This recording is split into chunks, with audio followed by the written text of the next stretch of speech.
Você está na TV Justiça e está começando mais uma edição de Direto do Plenário. Hoje com a sessão plenária ao vivo do dia 22 de setembro, hoje uma quinta-feira. Daqui a pouquinho as sustentações orais, os relatórios, os debates entre os ministros e as decisões que fazem o perfil jurídico do país. Karina, nessa sessão de quinta-feira, me parece que nós temos na nossa pauta de julgamentos prevista uma grande quantidade de habeas corpus, é isso mesmo? Habeas corpus, agravo regimental em habeas corpus, o recebimento, possivelmente, de 2 ações penais contra parlamentares em razão do foro, da prerrogativa de foro em razão da função, 2 inquéritos pautadas para essa quarta-feira, além de recursos extraordinários também que existem na pauta de hoje, um deles com matéria eminentemente penal, prevalecendo aquela característica das sessões plenárias da quinta-feira, mas também ações diretas de inconstitucionalidade também está na pauta. O assunto predominantemente desta quinta-feira é o penal, como eu disse, destacando um recurso extraordinário que teve o início do julgamento no finalzinho do ano passado, em 2010, com o voto do relator ministro Ricardo Lewandowski, e esse ano já foi retomado esse julgamento, mas um novo pedido de vista interrompeu. Trata-se da possibilidade ou não de se aplicar uma lei penal mais benéfica quando ainda sob a égide de uma outra lei, os benefícios daquela lei já haviam sido aplicados para o réu. Trata-se da possibilidade ou não de se buscar dispositivos mais benéficos de uma lei recente para se aplicar a um fato que estava abrangido por uma lei pretérita, se isso equivaleria ou não a uma legislação, diz lá o ministro Ricardo Lewandowski, se isso estaria o Poder Judiciário atuando como legislador positivo ou não, né, se ele estaria adentrando na competência do Poder Legislativo e criando uma terceira lei. Essa é uma discussão que envolve o pequeno traficante e as leis de droga de 1976 e de 2006 com relação a essas situações de causas de diminuição da pena em razão do réu. Então, esse recurso extraordinário pode ser retomado e é um dos temas que, pela terceira vez, volta a julgamento em razão, né, de um primeiro pedido de vista, de um segundo pedido de vista e pode ser retomado nesta quinta-feira. E pode ser um dos destaques, inclusive, no programa Plenárias desse final de semana, que trará os destaques da sessão plenária da quarta-feira, como vimos ontem ao vivo, aqui direto do plenário, e hoje a sessão plenária desta quinta-feira, sobre a qual nós vamos conferir agora alguns assuntos previstos na pauta de julgamentos da sessão plenária do Supremo Tribunal Federal de hoje.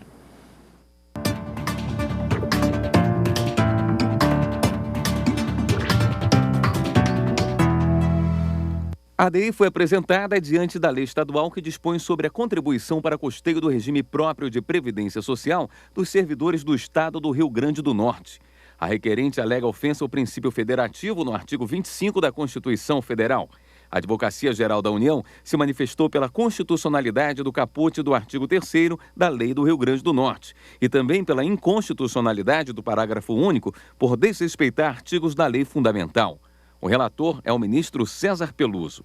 Em outro processo, os ministros vão julgar embargos de declaração interpostos contra acórdão do plenário que recusou o recurso extraordinário diante da ausência de repercussão geral da questão constitucional. O assunto envolve taxas públicas. O embargante sustenta que o acórdão recorrido apresentou pontos obscuros e contraditórios. O relator é o ministro Gilmar Mendes. Mais detalhes sobre esses e outros processos previstos na pauta do plenário desta quinta-feira, você confere no site do Supremo, www.stf.jus.br.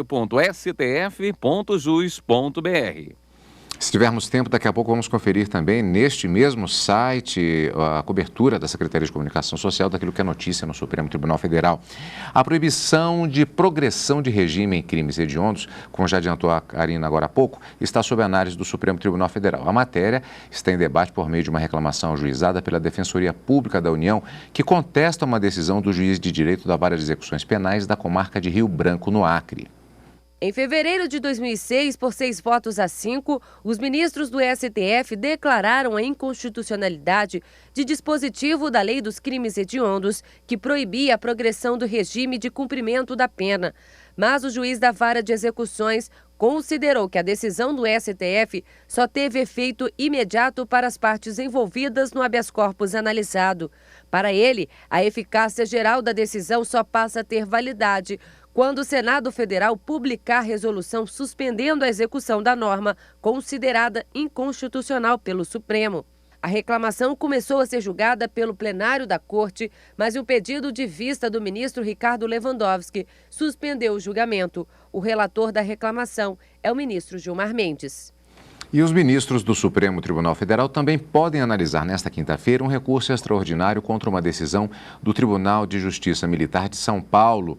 A repórter Mara Martinez tem ao vivo mais informações. Ela já está na porta do Salão Branco do Supremo Tribunal Federal. Hoje um pouco mais calmo do que ontem. Vemos inclusive logo ali atrás o ministro Aires Brito já na expectativa de entrar para a sessão, que terá, entre outros destaques, esse processo sobre o qual você nos passará as informações agora, Mara. Quais são as informações? Boa tarde. Boa tarde, Carlos Eduardo. Boa tarde, Karina Zuccolotto. Sim, hoje está bem mais tranquilo do que ontem. Mas em relação a esse recurso extraordinário, de acordo com o impetrante, o Tribunal Militar não poderia julgar o caso porque estava com a composição incompleta, já que faltava um membro que deveria preencher a vaga destinada a advogado, de acordo com o 5º Constitucional. Ele alega ainda que o crime de difamação praticado por ele teria sido julgado 2 vezes, o que caracteriza bis in idem. Agora cabe aos ministros do Supremo decidir se havia irregularidade na composição do Tribunal de Justiça Militar Paulista e se no julgamento do requerente ocorreu bis in idem, na individualização da pena. É isso, Carlos Eduardo. Obrigado, Mara. Lembrando que o que é notícia no mundo jurídico, no plenário do Supremo, fora dele, inclusive, agora há pouco, como vimos ali, uma movimentação da imprensa, o ministro Aires Brito estava aparentemente conversando, inclusive, com os colegas jornalistas, a TV Justiça está lá acompanhando também. Tudo isso você vai acompanhar no Jornal da Justiça, segunda edição, logo depois do direto do plenário, que agora vai para o intervalo, só que a gente volta daqui a pouquinho com mais destaques da pauta desta quinta-feira no plenário do Supremo Tribunal Federal, e que você vai acompanhar ao vivo, direto do plenário. Ainda checando outros itens previstos na pauta de julgamentos desta quinta-feira. Na pauta de hoje, o Supremo pode analisar se a lei dos juizados especiais criminais pode ser aplicada aos crimes militares. O caso é um pedido de habeas corpus contra a decisão do Superior Tribunal Militar, que condenou um soldado por crime de deserção. O habeas corpus chegou ao Supremo com pedido de liminar contra um acórdão do Superior Tribunal Militar que condenou um soldado do Exército a 6 meses de detenção. A pena foi convertida em prisão militar.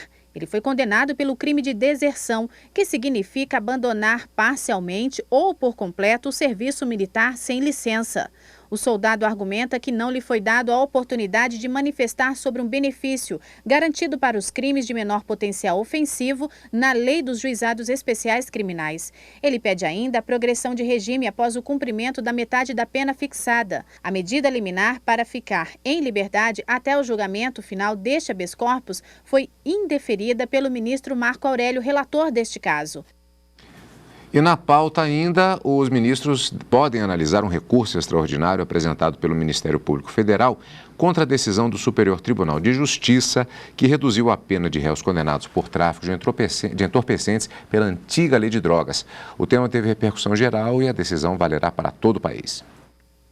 Pela Lei de Drogas de 1976, a pena para o tráfico ia de 3 a 15 anos de reclusão, sem a possibilidade de redução da pena para os considerados pequenos traficantes. Já a lei atual, de 2006, determina a prisão de 5 a 15 anos para o tráfico e traz um artigo que prevê a redução de 1/6 a 2/3 da pena, caso o agente seja primário, de bons antecedentes e não se dedique a uma organização criminosa.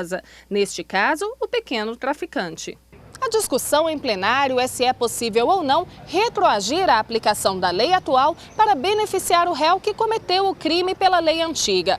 O recurso extraordinário do Ministério Público Federal é contra a diminuição da pena nesse caso e alega que a combinação entre a lei antiga e a lei atual resultaria na criação de uma terceira lei, o que foge da função do Judiciário. O STF reconheceu a repercussão geral do tema, que vai ser julgado nesta quinta-feira. Karina, também temos na pauta de julgamentos de hoje uma possibilidade de discussão sobre a súmula vinculante número 11. Carlos, o Supremo Tribunal Federal já discutiu esse tema em sede de habeas corpus proposto pelo Sindicato dos Policiais do DF em favor dos policiais federais sindicalizados. Nesse habeas corpus, o que o sindicato, na verdade, questionava e buscava era que houvesse um afastamento da aplicabilidade da súmula vinculante para esses policiais no momento do exercício da prisão. Uma das alegações era justamente que poderia haver a preservação da própria vida do policial, a preservação da integridade do preso, sem que isso necessariamente tivesse que ser explicado como determina a própria súmula vinculante. Eles alegam que as penas, em razão da excepcionalidade do uso de algemas, para quem não justifica a sua utilização, seria drástica demais. As penas podem ser administrativas, disciplinares e ainda civis. Então, isso seria um ônus muito grande para os policiais no momento de efetuar essa prisão. Então, no pedido do habeas corpus, que foi denegado, contra a decisão do Supremo, vem então um agravo regimental para que o plenário possa discutir essa possibilidade de afastamento da aplicação da súmula vinculante para esses policiais federais sindicalizados, como se pede no recurso que está na pauta de julgamentos dessa quinta-feira. Expectativa, portanto, plenário do Supremo daqui a pouco acompanhando ao vivo. E sessão plenária desta quarta-feira, agora é para valer. Afastamento da atividade sem contribuição previdenciária não pode ser considerado para cálculo de aposentadoria por invalidez precedida de auxílio-doença. A decisão foi na sessão plenária de ontem. O tema teve repercussão geral reconhecida e também, como acontece nesses casos, tem expectativa de validade, portanto, tem validade para todo o Brasil. No primeiro processo julgado, os ministros deram provimento ao recurso extraordinário interposto pelo INSS contra a decisão da turma recursal do Juizado Especial Federal de Santa Catarina, que manteve a sentença que determinou a revisão dos valores pagos a títulos de aposentadoria por invalidez, mesmo com o beneficiário já tendo recebido o auxílio-doença. O tema foi reconhecido como repercussão geral. O INSS sustentou que a decisão violaria artigos da Constituição, como, por exemplo, o princípio da legalidade e da isonomia. O que a autarquia pede é a hegemonia do decreto presidencial, para poder livremente estabelecer o tamanho da conta que vai pagar. Os ministros, por unanimidade, deram provimento ao recurso para negar o recálculo da aposentadoria por invalidez do servidor público. O ministro Marco Aurélio destacou no voto que o sistema é contributivo e que o que constava nos autos era que houve períodos em que o servidor não teria contribuído para a Previdência. Por isso, não teria o direito ao recálculo. O decreto reafirma o que está na lei ao se ter no parágrafo 7º do artigo 37 que a renda mensal inicial da aposentadoria por invalidez concedida por transformação de auxílio-doença será de 100% do salário de benefício que serviu de base para o cálculo da renda mensal inicial do auxílio-doença. Porque não se teria parâmetro diverso para calcular o valor da aposentadoria. O segundo processo analisado pelo plenário também era de tema com repercussão geral. É o recurso extraordinário feito pelo governo de Minas Gerais contra uma decisão do Tribunal de Justiça que confirmou a sentença ao entender ser ilegal a anulação da parcela da remuneração de um servidor sem que fosse dado a ele a oportunidade da ampla defesa e do contraditório. O Estado de Minas Gerais alegou que a administração pública pode anular ato caso haja necessidade de abrir um processo interno ou judicial e invocou a súmula 473 do STF de 1969. O relator, ministro Dias Toffoli, tinha negado o provimento ao recurso e foi acompanhado pelo ministro Luiz Fux. A ministra Carmen Lúcia, no voto, seguiu o entendimento do ministro Dias Toffoli. O que se pôs em discussão e que foi enfatizado no brilhante voto do ministro relator, Dias Toffoli, não é o dever administrativo de efetuar pagamentos de servidores nos estritos termos de previsão legal, mas o dever que tem o ente administrativo de não atingir patrimônio jurídico de quem quer que seja, sem assegurar ao interessado o direito constitucional ao contraditório e à ampla defesa com os recursos a ela inerentes. A ministra Carmen Lúcia também trouxe a discussão de que a súmula 473 do STF, que é usada como base de comportamento dos tribunais, seja revista e alterada e até mesmo tome força de súmula vinculante. Por unanimidade, os ministros negaram provimento ao recurso. Daqui a pouco, sessão plenária do Supremo Tribunal Federal desta quinta, ao vivo, direto do plenário. Direto do plenário está de volta. Daqui a pouquinho estaremos com a sessão plenária ao vivo do Supremo Tribunal Federal. Nós já vimos alguns dos processos que estão em destaque para a expectativa de julgamento na sessão plenária de hoje. Você já sabe que pode conferir as informações do site, do Twitter, no sistema de cobertura da Secretaria de Comunicação Social do Supremo Tribunal Federal. Nós temos aqui já a página do Twitter, a página oficial do Twitter, que você pode seguir, como se diz, o Supremo Tribunal Federal por meio do sistema de mensagens curtas. E aqui nós temos como destaque, inclusive já para iniciar esta página na sua configuração atual, a pauta de julgamentos da sessão plenária do STF desta quinta. Outros destaques também: o Supremo abre mais oportunidades para portadores de deficiência. Terceirização: STF devolve processo envolvendo o Estado de São Paulo ao TST para novo julgamento. Afastamento da atividade sem contribuição não pode ser mais considerado para calcular a aposentadoria. Suspensa análise de constitucionalidade de itens sobre reforma da Previdência. Estas e outras informações você pode, portanto, conferir na página do Supremo Tribunal Federal ou então utilizando-se do Twitter na forma como pode ser feito. Inclusive aqui há um detalhe aqui do lado direito da página do Twitter. Descubra como você pode seguir, usar o Twitter, descubra como você pode seguir @STF_oficial, que é a página oficial do Supremo Tribunal Federal no Twitter. E vamos conferir também os destaques que estão na página do Supremo Tribunal Federal, www.stf.jus.br. Ações questionam corte no orçamento do Judiciário e do MPU. O STF recebeu 2 ações que apontam inconstitucionalidade na decisão da presidente da República, Dilma Rousseff, e da ministra do Planejamento, Orçamento e Gestão, Miriam Belchior, em fazer cortes nas propostas orçamentárias do Poder Judiciário para 2012, o que também afetará o MPU. Negado o pedido da Terracap contra a decisão do Tribunal de Justiça do Distrito Federal e Territórios. Supremo abre mais oportunidades para portadores de deficiência. Aqui também em destaque a pauta de julgamentos para esta quinta-feira, que pode ser consultada também em outros links do site do Supremo Tribunal Federal. Suspensa análise de constitucionalidade de item da reforma da Previdência. Vimos esta informação no Twitter agora. Há o link da página do Twitter também diretamente, ou para o recebimento da mensagem do Twitter para esse item da página do Supremo Tribunal Federal. Acusado por crime eleitoral, pede para ser julgado pela Justiça Eleitoral. Destaque também para a programação da Rádio Justiça. A Rádio Justiça destaca mutirão para agilizar processos envolvendo crianças e adolescentes no Espírito Santo. Daqui a pouquinho a expectativa da realização da sessão plenária do Supremo Tribunal Federal e dentro de instantes os ministros eles estarão entrando no plenário do Supremo Tribunal Federal. A rotina é aquela que nós já conhecemos, quando os ministros vão respectivamente, cada um para o seu respectivo lugar, para a cadeira que ocupa no plenário do Supremo Tribunal Federal, a leitura da ata da sessão anterior e a partir da aprovação desta ata, com o resumo dos processos que foram julgados, são feitos avisos genéricos. Ontem tivemos, inclusive, a leitura da carta da ministra Ellen Grace após a aposentadoria do Supremo Tribunal Federal. Neste exato momento, os ministros estão entrando. Depois da leitura e dos avisos, teremos o pregão do primeiro processo a ser julgado na tarde desta quinta-feira.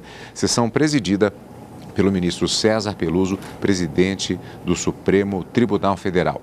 A sessão plenária desta quinta-feira nós acompanharemos agora, ao vivo, direto do plenário. Vamos sentar.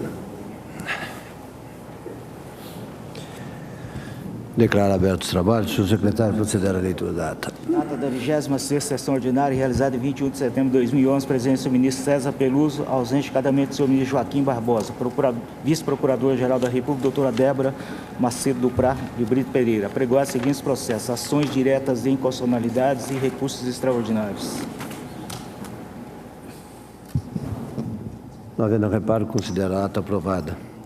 Comunico aos senhores ministros que se encontram presentes no plenário alunos dos cursos de Direito das seguintes instituições: Faculdade Atenas de Paracatu, de Minas Gerais, Centro Universitário do Distrito Federal e Universidade de Santa Cruz do Sul do Rio Grande do Sul. Sejam bem-vindos.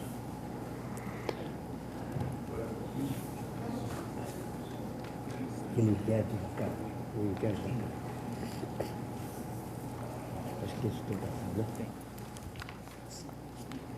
Feito com sustentação oral. Ministra Carmen Lúcia. Inquérito 3.155 do Rio de Janeiro. Investigado LLFF. Vossa Excelência está com a palavra. Vai ter sustentação, presidente? Haverá sustentação. Não sei se seria necessário, mas enfim.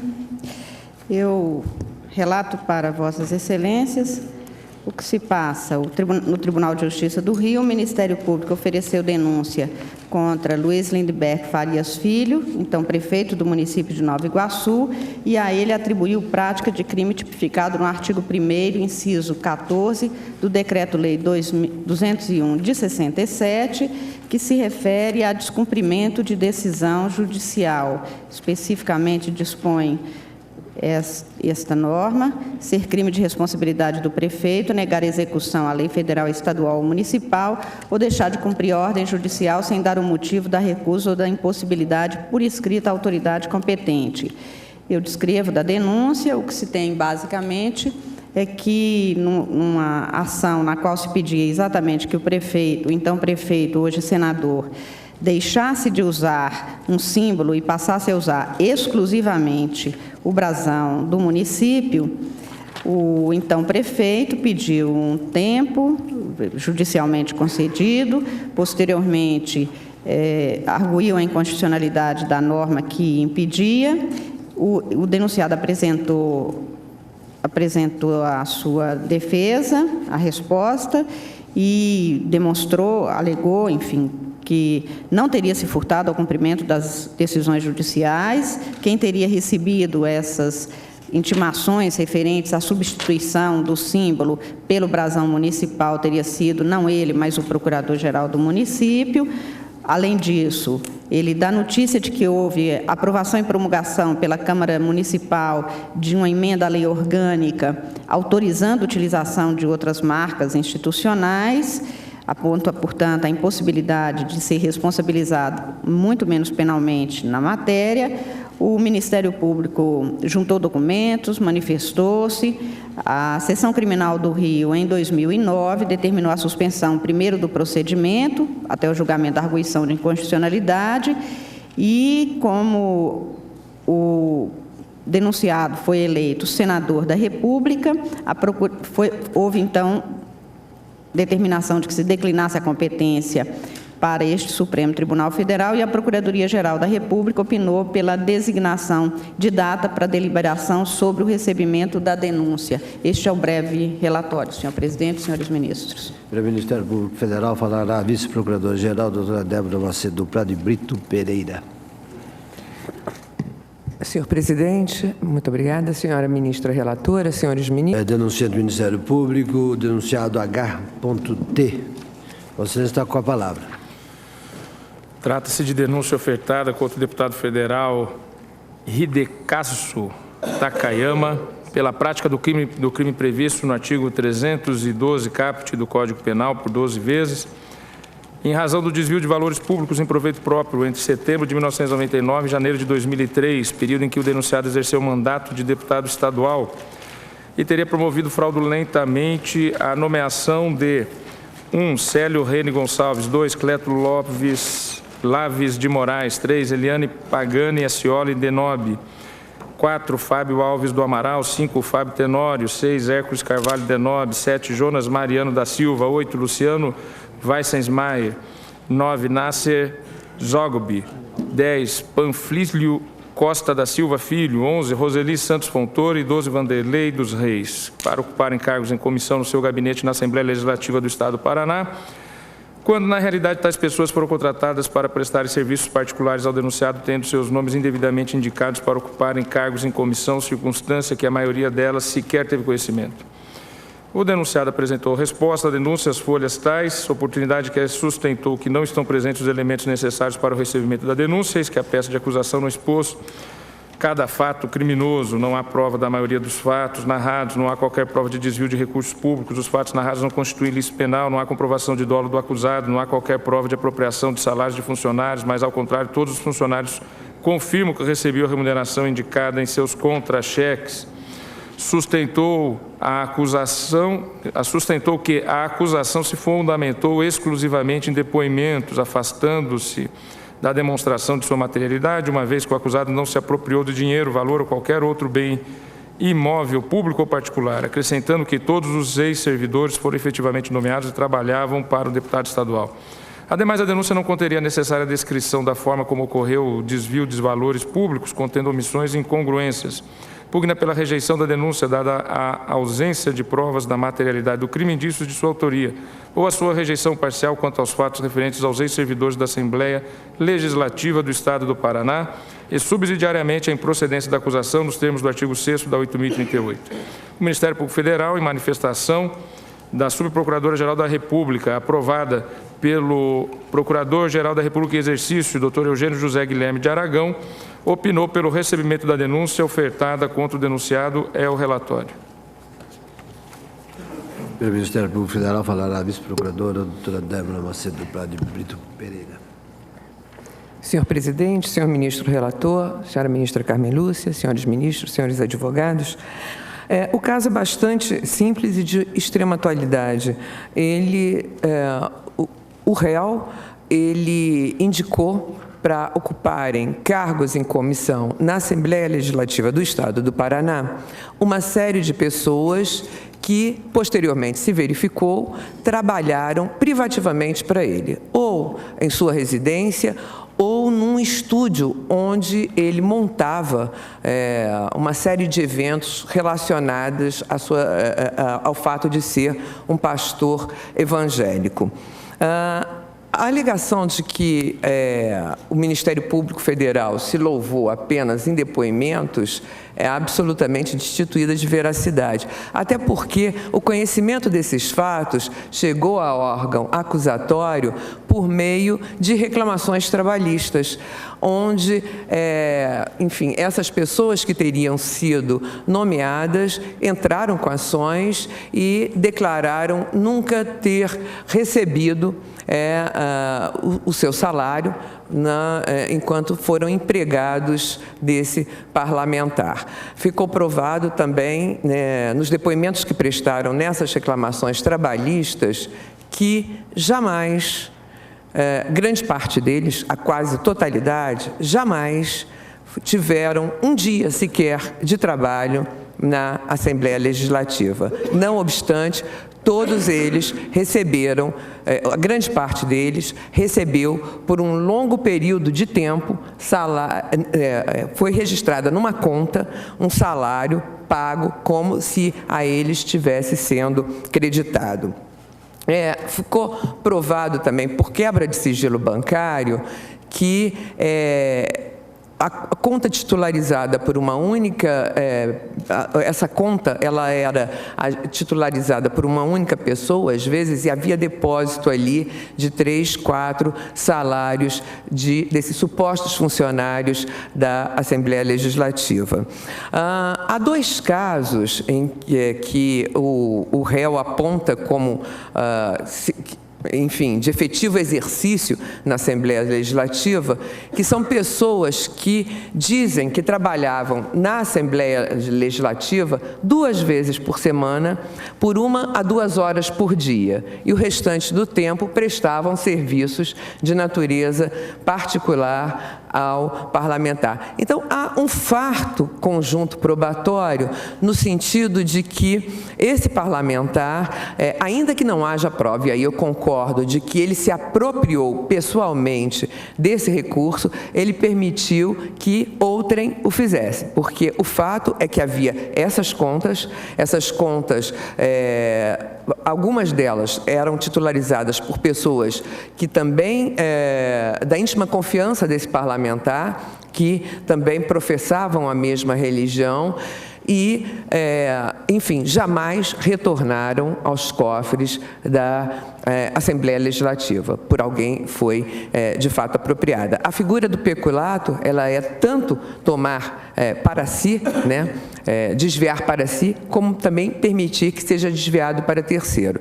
Então, considerando que os fatos estão fartamente provados, há sentenças condenatórias no âmbito da Justiça do Trabalho, em que, enfim, o réu não nega, apenas procura desqualificar a decisão judicial, né? E aquelas ações que não resultaram em condenação, o único fato foi porque o juiz entendeu que eles chegaram, alguns dessas pessoas chegaram a receber alguma coisa da Assembleia Legislativa e, portanto, estariam aí se valendo da própria torpeza, procurando receber também do parlamentar. Mas esse é um fato absolutamente isolado de duas pessoas, nesse conjunto de 12 ou 13 pessoas que foram nomeadas para serem servidores na Assembleia Legislativa e, volto a dizer, nunca por lá passaram, nunca receberam esse salário, não obstante os seus nomes constavam como beneficiários de recursos públicos. E com essas razões, portanto, o Ministério Público Federal pede a condenação nos termos formulados na denúncia. O denunciado fala o doutor Luciano de Almeida Gonçalves.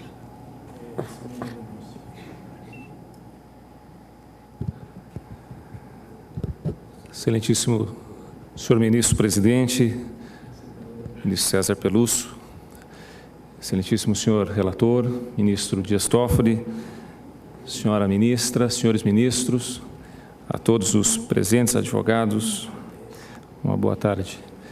Trata-se de um inquérito que há cerca de uma década investiga uma suposta apropriação de valores pelo então, hoje, deputado federal Hidecasio Takayama.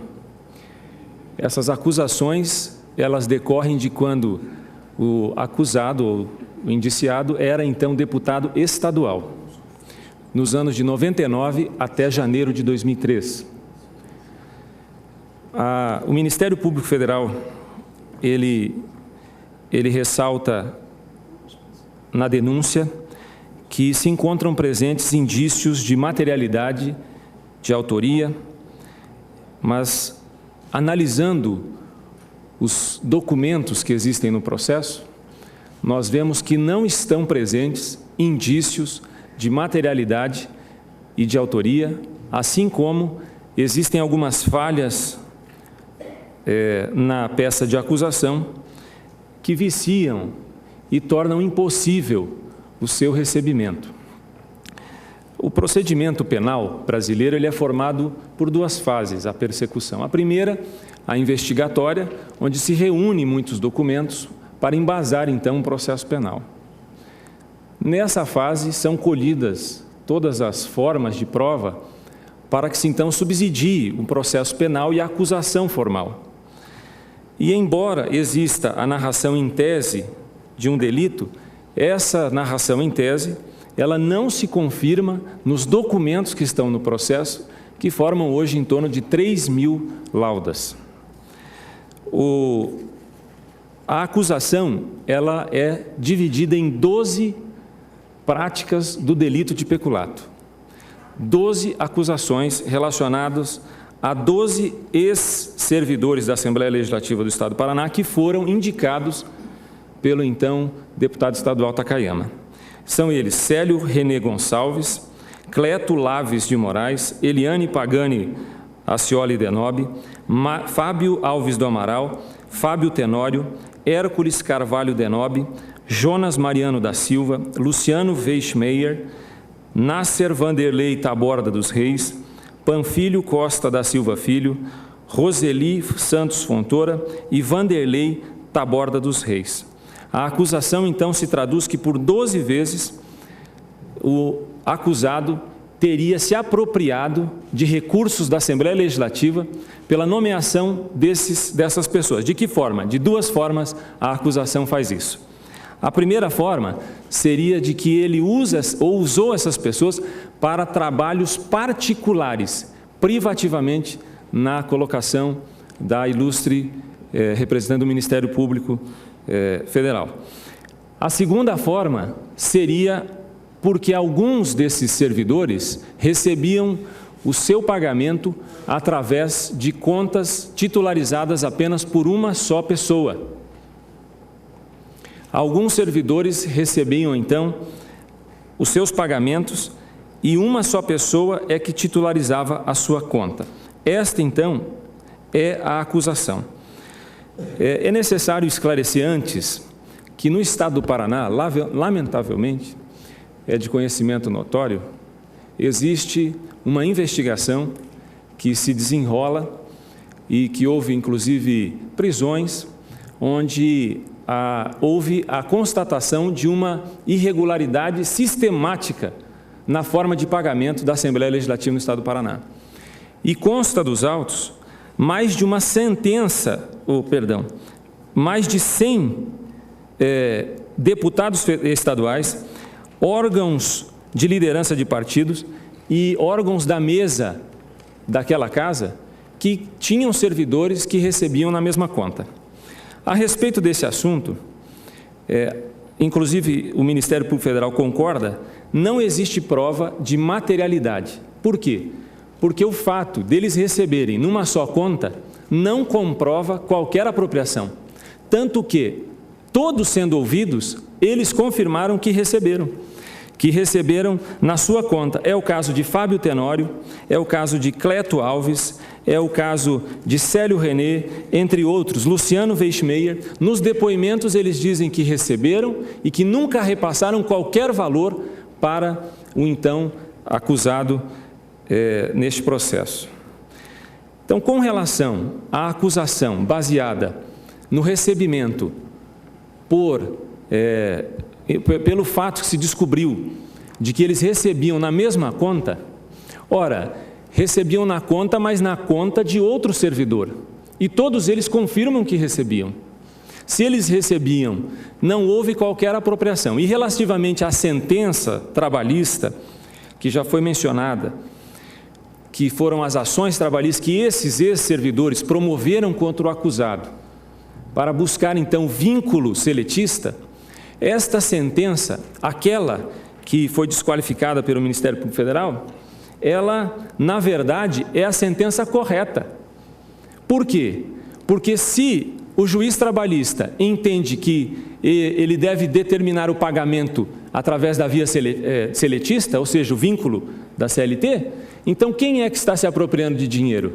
É o próprio empregado, é a própria pessoa que foi indicada, e não aquele que indicou. E eles estão recebendo 2 vezes pelo trabalho que eles prestaram. Estão recebendo porque eles receberam da Assembleia Legislativa e agora querem receber pelo vínculo seletista. Então, quem é que está se apropriando? A acusação é contra quem indicou, mas contra essas pessoas que buscam, essas sim, o recebimento em duplicidade, essas é que estão se apropriando.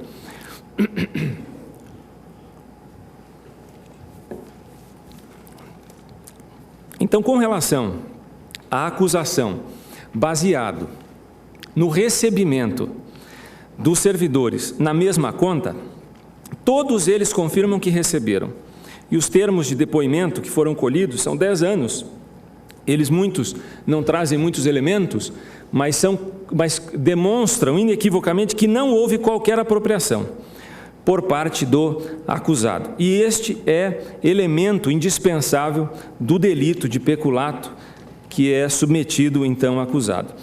Agora, com relação à outra vertente da acusação, de que a materialidade estaria composta pelo desvio, uma vez que o acusado estaria utilizando essas pessoas para prestar serviços particulares em sua casa, em sua residência.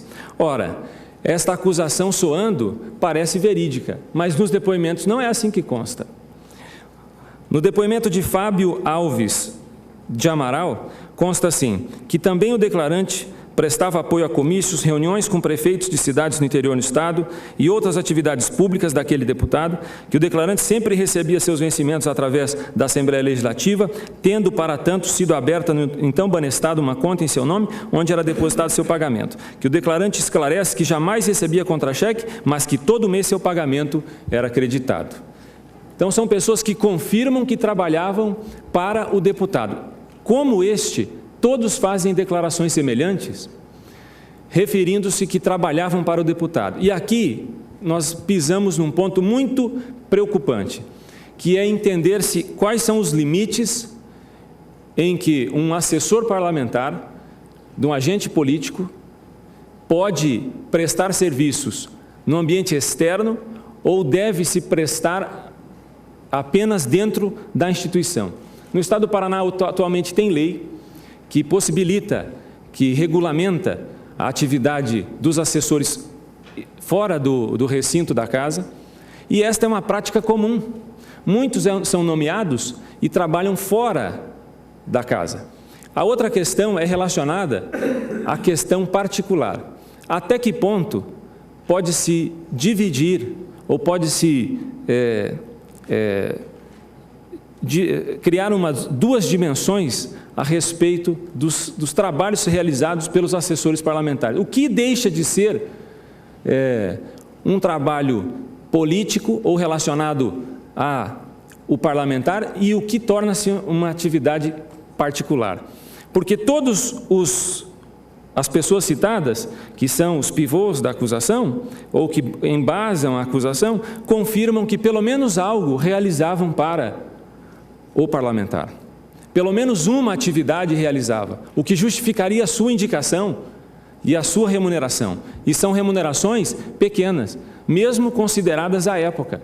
Nenhum deles recebe uma alta remuneração, todos eles com pequenas remunerações, e justificam exatamente o trabalho que eles realizavam.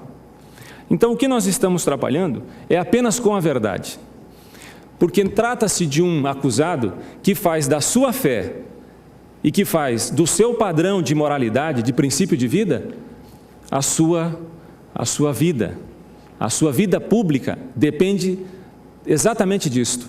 Então, se um outro deputado estadual que tivesse uma atuação em outro segmento qualquer, no caso, o acusado no segmento religioso, ele é evangélico, os seus assessores atuavam juntamente com ele nas reuniões de cunho evangélica, onde ele se prestava aos relatórios, àquelas pessoas que votaram e mantinham com elas estreitamento. Ora, há aí outra questão perigosa. Até que ponto o agente parlamentar, o agente político, ele poderia então contratar e usar essas pessoas para o apoio à sua campanha, ou aos lugares da sua base, ou à prestação de contas, onde as pessoas com que ele depende, ele tem que prestar contas. Esta é a primeira parte, relacionada então à materialidade. Nós dividimos a nossa resposta à acusação, defendendo que não se pode receber a denúncia neste momento. Não existem elementos probatórios que justificam o segmento da persecução, porque a denúncia também contém falhas e que tornam mais difícil a defesa. Essa dificuldade cerceia o nosso direito, o direito de defesa, porque ela coloca algumas pessoas que sequer participaram em qualquer modalidade. É o caso de uma acusação de Cleto Alves de Moraes. Cleto Alves de Moraes, analisando a denúncia, olhos postos na denúncia, não consta nenhuma narrativa com relação a esta pessoa, nenhuma, sequer aonde, como que ela recebia. Aliás, ele mesmo confirma no seu depoimento que prestava o serviço na Assembleia Legislativa, e na peça da acusação não consta nada. Há outras incongruências, como por exemplo, o Ministério Público Federal, na denúncia, ele confirma que ele tem conhecimento de que 16 servidores ou ex-servidores participaram ou têm elementos para comprovar o delito. Só que ele não acusou 2 deles, ou incluiu, que também recebiam em contas conjuntas. Eles confirmam que o deputado nunca teve acesso à sua senha, à sua conta. Este é um caso típico de uma investigação onde os elementos de prova não subsidiam o segmento da persecução através do processo penal. Então, o nosso pedido é que a denúncia seja rejeitada ou ela seja julgada improcedente, e, subsidiariamente, nós requeremos que ela seja justamente analisada, excluindo-se a gama de servidores ou de pessoas cujas provas nos autos demonstram que não existiram nenhuma forma de apropriação, irregularidade ou desvio de função. Afinal, é essa forma também como o Ministério Público do Estado do Paraná entendeu, oferecendo denúncia apenas com relação a 6 acusados, aqueles 6 que participaram da tentativa de recebimento em duplicidade.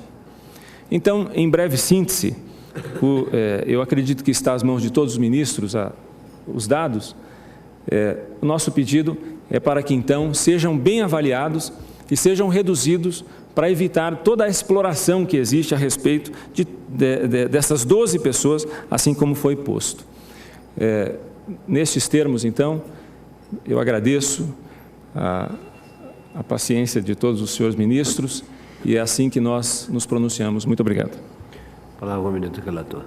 Senhor presidente, nobres colegas, Vossas Excelências têm à mãos a denúncia. Eu inicio meu voto com a transcrição da denúncia elaborada, na qual consta depoimentos destes vários servidores nomeados para a Assembleia, onde inicialmente dizem que trabalhavam para o deputado, seja na sua agência de vídeo, seja na qualidade de pastor, que inicialmente recebiam dele, depois mandaram abrir uma conta corrente. Essa conta corrente depois vai se verificar, era vinculada a um cargo em comissão na Assembleia Legislativa do Estado do Paraná. Enfim, a história, em resumo, é essa. Não vou cansar-os com a leitura dos vários depoimentos que Vossas Excelências têm em mãos. E mais adiante, no meu voto, então, após a transcrição da denúncia, passo a dizer o seguinte. A questão agora submetida a julgamento diz respeito à existência de substrato probatório mínimo que autoriza a deflagração da ação penal contra o denunciado, levando em consideração o preenchimento dos requisitos do artigo 41 do CPP, não incidindo qualquer uma das hipóteses do artigo 43, hoje, o artigo 395, na redação da Lei 11.719/2008. De acordo com o ordenamento vigente, a denúncia, tal qual a queixa, deve conter a exposição do fato criminoso, com todas as suas circunstâncias, a qualificação do acusado, ou esclarecimentos pelos quais não se possa identificá-lo, a classificação do crime, quando for o caso, o rol de testemunhas. Tais exigências se fundamentam na necessidade de precisar com acuidade os limites da imputação, não apenas autorizando o exercício da ampla defesa, mas também viabilizando a aplicação da lei penal pelo órgão julgador. A verificação acerca da narração de fato típico, antijurídico e culpável da inexistência de causa de extinção de punibilidade e da presença das condições exigidas pela lei para o exercício da ação penal, a incluída justa causa, revela-se fundamental para o juízo de admissibilidade e deflagração da ação penal, em qualquer hipótese, mas guarda tratamento mais rigoroso se tratando de crimes de competência originária deste Supremo Tribunal Federal. Como percussientemente anotado no parecer do Ministério Público Federal, de folhas tais, ao contrário do que afirma o denunciado, a denúncia não fundamentou-se exclusivamente em depoimentos, encontrando respaldo nos vários documentos que instruem os autos principais e seus apensos, entre os quais constam cópias parciais de ações trabalhistas movidas por ex-empregados do parlamentar, que eram remunerados pela Assembleia Legislativa do Estado do Paraná, as informações obtidas a partir de quebra de sigilo bancário e documentação fornecida pela Assembleia Legislativa do Paraná. O presente inquérito, ademais, foi instaurado igualmente com base na representação criminal número tal e em outras peças informativas encaminhadas pela primeira vara federal criminal de Curitiba, em razão da existência de indícios de desvio de verbas por meio de provimentos irregulares em cargos em comissão na Assembleia Legislativa do Estado do Paraná, de pessoas que ali não desempenhavam funções públicas ou, embora executando algumas funções públicas, dedicavam-se durante o período em que deveriam exercer suas tarefas naquela Casa Legislativa a outras tarefas de interesse particular do denunciado e sem qualquer vínculo com a atividade parlamentar. Nos depoimentos, Vossas Excelências podem ver que há alguns que digam, passava uma hora lá atendendo o telefone, mas depois ia produzir o vídeo do pastor, ou depois ia ser o motorista do pastor. Continuo eu em meu voto. A análise perfunctória da denúncia demonstra que os fatos imputados ao denunciado estão satisfatoriamente descritos com a devida individualização das condutas do parlamentar em relação a cada um dos delitos que lhe é imputado e narrados de acordo com as provas relativas a cada uma das pessoas por ele fraudulentamente nomeadas. É irrelevante, ademais, para os fins de recebimento da denúncia, a comprovação prévia da veracidade dos fatos imputados, que serão precisamente o objeto da fase instrutória no curso do processo. É sabido que a presença de justa causa para a deflagração de uma ação penal é um dos pilares mestres de um processo penal verdadeiramente legítimo, sob a ótica da lei maior, no qual há a preocupação de subsumir o comportamento do infrator ao previsto na lei penal, mas sem descurar da observância dos preceitos contidos no texto magno. Nesta etapa processual, a queixa ou a denúncia só serão rejeitados quando patente a atipicidade perceptível de pronto, sem a necessidade de produzir prova. A falta de justa causa, portanto, deve ser provada de plano, ainda que passível de dúvida. O que se quer dizer é que, havendo indícios fundados sobre a existência do injusto penal e o elo com o acusado, deve-se admitir a abertura da ação, seja ela de natureza pública, como no caso em exame, ou privado. Não se pode confundir jamais, neste momento de incerteza, com aquele estabelecido ao final ou término da instrução. Nesta última hipótese, havendo ainda dúvida, absolve-se o imputado, dado que esse só pode ser condenado se superada a dúvida razoável que sempre milita em seu favor. No caso em questão, tem que o exame da prova documental encartada aos autos e os depoimentos coligidos na fase inquisitorial autorizam o recebimento da denúncia, porque é substrato mínimo a sustentar a deflagração da ação penal, estando adequadamente demonstrada a materialidade do crime e os indícios suficientes de que o denunciado é seu autor, não cabendo nessa fase preliminar discussão sobre o mérito da ação. Advirto que tal juízo é preliminar e inicial, de modo que o mérito da questão, propriamente dito, apenas será desvelado após a necessária instrução criminal durante a ação penal. Não cabe, ademais, neste momento, uma análise mais aprofundada da alegada ausência de dolo. A inexistência de dolo específica é a questão que deve situar-se no âmbito da instrução probatória, por não comportar segura ou precisa análise nesta fase processual, que é a formulação de um simples juízo de delibação.